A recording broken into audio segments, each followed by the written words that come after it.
Mother hides recording device in son's backpack and is shocked by what she hears. When a mother discovers what her kid is recording while wearing a backpack, she's taken aback. Melissa Davis, Camden's mother, was at a loss for what to do as her son's conduct deteriorated.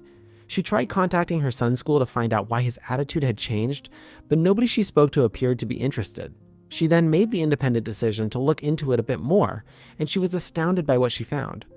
Melissa Davis was a married mother of 3 small boys from Baton Rouge, Louisiana. She had one family member who kept her extremely busy, but she enjoyed her job since it allowed her to work with several horses that are trained to be therapy animals.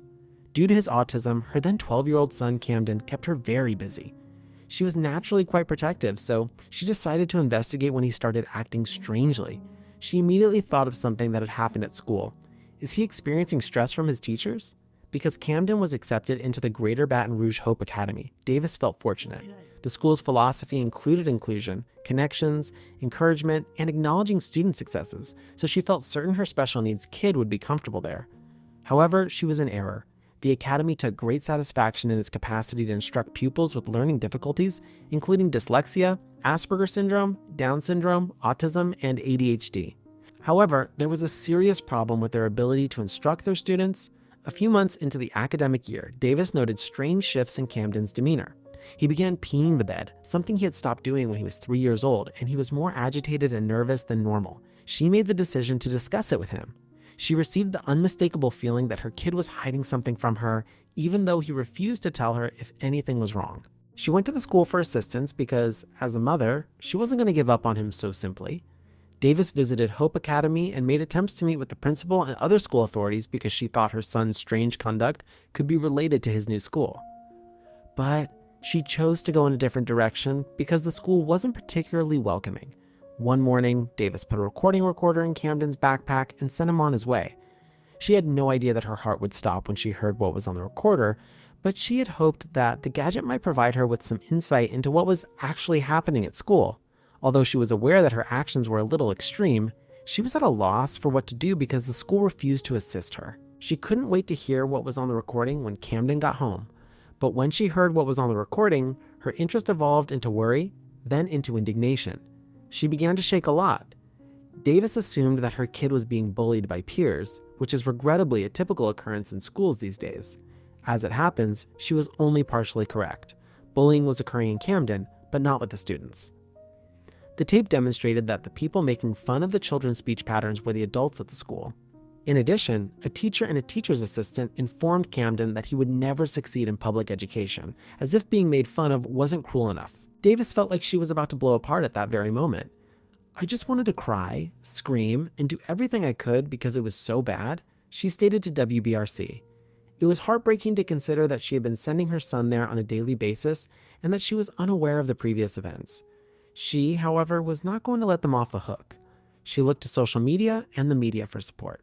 She even engaged the services of an attorney to take legal action, and Charlotte McGee's actions rocked Hope Academy to its core. However, the school asserted that Davis did not approach them first. In a statement, Hope Academy Principal Linda Stone addressed the accusations and said that Davis had declined to meet with administrators to discuss how to handle the problem. Stone even said that she was unaware of the occurrence until the tapes were made available online. On March 23, 2018, the Academy's representatives were made aware of Davis's audio that had been shared on social media, and they promptly took corrective measures. 2 instructors were eventually fired as a result of this. However, Davis's lawyer wasn't finished yet.